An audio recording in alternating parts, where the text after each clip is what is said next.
क्या ये सही समय है मार्केट में पोजीशंस लेने का?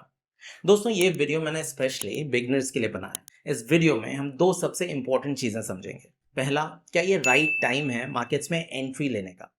दूसरा, कैसे हम किसी स्टॉक के ग्रोथ पोटेंशियल को आइडेंटिफाई कर सकते हैं। सो फ्रेंड्स, बस 2 मिनट में मैं आपके साथ एक ऐसे स्टॉक की स्टोरी शेयर करने वाला हूँ जो पास्ट में मल्टी बैगर रिटर्न्स दे चुका है, लेकिन अभी अपने पीक से काफ़ी नीचे ट्रेड कर रहा है। क्योंकि मार्केट्स रिकवरी के फेज में है, इसलिए ये वीडियो आपके लिए और भी इंपॉर्टेंट बन जाता है। तो प्लीज़ इसे पूरा एंड तक देखिएगा। मार्केट्स ने पिछले कुछ दिनों में अराउंड 8% की रिकवरी करी है, लेकिन आज जब मैं ये वीडियो बना रहा हूँ तो मार्केट्स अभी भी अपने पीक से लगभग 7% नीचे हैं। अगर आप इस चार्ट को देखेंगे तो एक चीज़ क्लियर होगी। एफआईआईज कुछ पॉजिटिव सिग्नल्स दे रहे हैं। अक्टूबर 2024 से फरवरी 2025 तक एफआईआईज ने बड़े लेवल पर लगातार बिकवाली करी थी, लेकिन मार्च से ट्रेंड रिवर्स होता दिख रहा है और अब एफआईआईज ने बाइंग शुरू कर दिया। इस रिवर्सल के 3 मेन रीजंस है। पहला, ट्रंप ने नई टैरिफ पॉलिसीज पर 90 दिन का पॉज लगा दिया है।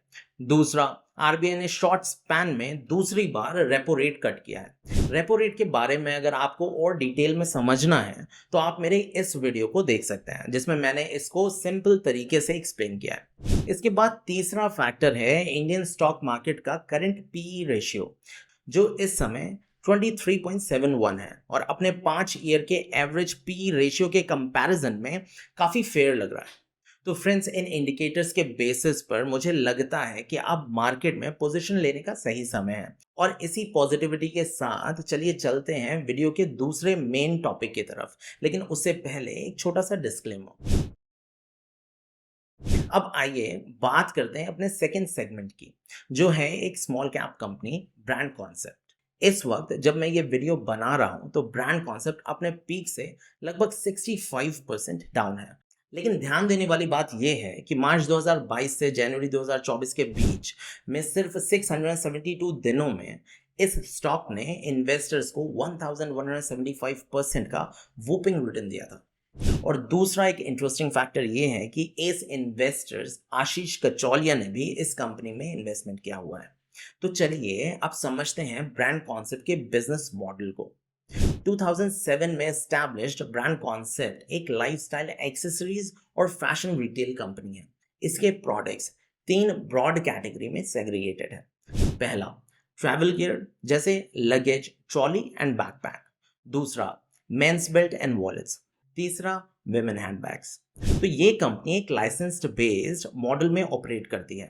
बड़े ब्रांड्स जैसे टॉमी हिलफिगर खुद यहाँ सेटअप नहीं करते, वो स्मार्टली लाइसेंस देते हैं और ब्रांड कॉन्सेप्ट जैसे प्लेयर्स उस ब्रांड का यूज करके मार्केट कैप्चर करते हैं और इनके नाम पे प्रोडक्ट डिजाइन, मैन्युफैक्चर, मार्केट और सेल करते हैं, जिसके बदले में टॉमी अपने हिस्से का कट लेता है फ्रॉम द प्रॉफिट्स। इसे बोलते हैं लाइसेंस फी। इससे दोनों को फायदा होता है। टॉमी को मिलता है इंडिया में एक्सपोजर बिना हेडेक के, और ब्रांड कॉन्सेप्ट को मिलता है एक readymade brand power. Brand concept के पोर्टफोलियो में टॉमी हिलफिगर के अलावा Juicy Couture, United Colors of Benetton and Aeropostale जैसे ब्रांड्स भी हैं। उसके साथ ब्रांड कॉन्सेप्ट के अपने 2 इन हाउस ब्रांड है। फर्स्ट, शुगर रश, जिसमें ये ladies handbag, sling, tote, wallet sale करते हैं। सेकेंड ब्रांड है द वर्टिकल, जिसमें ये लगेज और बैकपैक सेल करता है in more affordable range to their young value seeker audience. चलिए इनके सेल्स चैनल को इस स्लाइड के थ्रू समझते हैं। पहला चैनल है टॉमी हिलफिगर के 5 एक्सक्लूसिव ब्रांड आउटलेट्स। यहाँ स्लाइड में 4 लिखा हुआ है, लेकिन एक्चुअल नंबर 5 है, जहाँ ये ट्रैवल गियर और सॉफ्ट लेदर गुड्स बेचते हैं। दूसरा चैनल है बैगलाइन आउटलेट्स। स्लाइड में 41 लिखा हुआ है, लेकिन रियल में 43 स्टोर्स हैं। ये स्टोर्स अक्रॉस इंडिया हैं, जहां इनके सभी ब्रांड्स एक ही रूफ के नीचे मिलते हैं। तीसरा चैनल है bagline.com, जो इनका खुद का ऑनलाइन वेंचर है। चौथा चैनल है मल्टी ब्रांड आउटलेट्स जैसे शॉपर स्टॉप, जहां ये अपने सेलेक्टेड प्रोडक्ट्स रखते हैं। और पांचवा चैनल है ई कॉमर्स प्लेटफॉर्म्स जैसे मिंत्रा, अमेजॉन, फ्लिपकार्ट एक्सेट्रा। अब बात करते हैं एक्सपेंशन की। ब्रांड कॉन्सेप्ट्स 2025 तक 100 बैगलाइन स्टोर्स खोलने का टारगेट लेके चल रहा है, जिसमें से 48 स्टोर्स ऑलरेडी ऑपरेशनल है। इसके अलावा कंपनी ने 50 करोड़ इन्वेस्ट करे हैं एक नई मैन्युफैक्चरिंग फैसिलिटी में, जो अभी टेस्टिंग फेज में है और कुछ ही महीनों में फुली ऑपरेशनल हो जाएगी। एक और नोटवर्दी डेवलपमेंट ये है कि को फाउंडर अभिनव कुमार के अकॉर्डिंग कंपनी ने Los Angeles based fashion and lifestyle brand Juicy Couture के साथ टाई अप किया है। ये ब्रांड अभी इंडिया में लॉन्चिंग फेज में है और जल्दी ही इसका स्टैंड अलोन स्टोर भी ओपन होगा, जहां अपैरल लाइन के साथ साथ और भी लाइफस्टाइल प्रोडक्ट्स अवेलेबल होंगे। Now coming to the financials, FY25 में इनका रेवेन्यू कंट्रीब्यूशन सेल्स चैनल के थ्रू कुछ इस तरह है। ऑनलाइन से 45 to 50% और ऑफलाइन से 55% to 60%।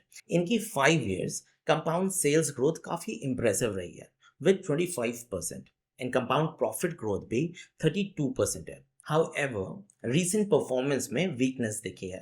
Their compound sales growth in trailing 12 months is only 13% and compound profit growth in trailing 12 month is minus 47%, जो कि काफ़ी वीक है। इनकी FYQ3 की सेल्स ग्रोथ ऑलमोस्ट फ्लैट रही थी विद 2%, लेकिन अगर आप सैमसोनाइट इंडिया, VIP और सफारी जैसे पीयर्स के रिजल्ट्स देखें तो आप नोटिस करेंगे कि प्रेशर सिर्फ ब्रांड कॉन्सेप्ट पर नहीं था, पूरी लगेज इंडस्ट्री ने इसे फील किया।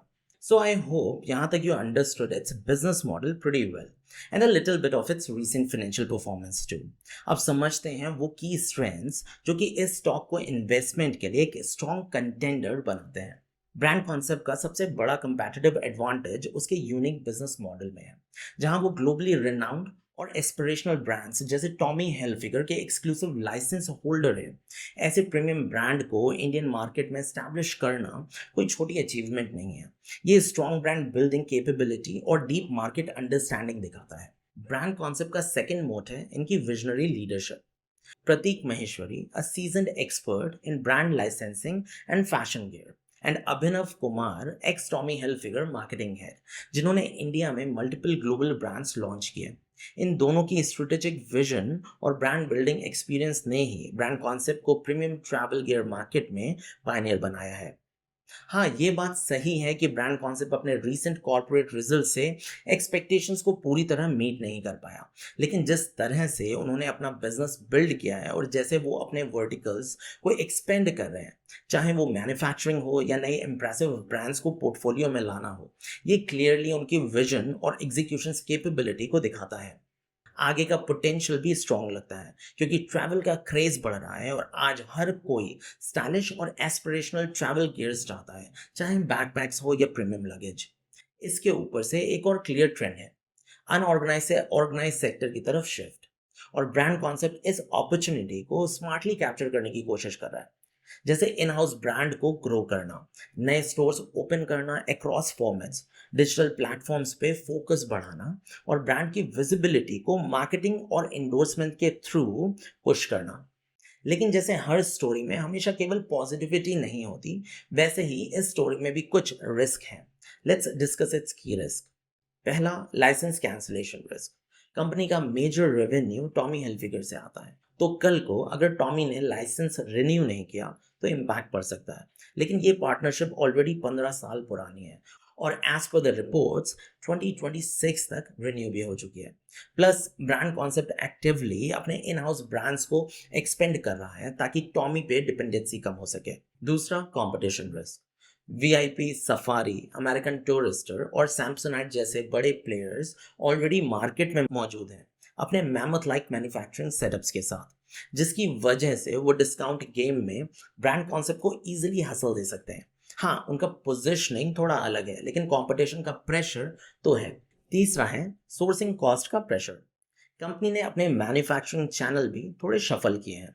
पहले मैन्युफैक्चरिंग 100% चाइना से होता था, वहाँ क्वालिटी भी अच्छी मिलती थी और प्राइस भी कंपैटिटिव था। लेकिन अब ब्रांड कॉन्सेप्ट्स ने चाइना पे डिपेंडेंसी कम करके इंडिया से सोर्सिंग शुरू करी है। इसी वजह से कॉस्ट थोड़ा बढ़ गया है। इसका आगे प्रॉफिट्स मार्जिन पर क्या इम्पैक्ट पड़ेगा, ये देखना होगा। तो दोस्तों ये थे कुछ की रिस्क ऑफ ब्रांड कॉन्सेप्ट, और इसी के साथ I would wrap up this video. Please comment करके जरूर बताइएगा कि आप ब्रांड कॉन्सेप्ट के बारे में क्या सोचते हैं, और क्या आपको भी लगता है कि ये एक गोल्ड डिगर स्टॉक हो सकता है। इन द एंड प्लीज इस चैनल को सब्सक्राइब और लाइक जरूर करिएगा। उसके साथ do share this video with your dear ones, ताकि वो भी इस वैल्यूएबल इंफॉर्मेशन का लाभ उठा सकें। So until the next video, take care.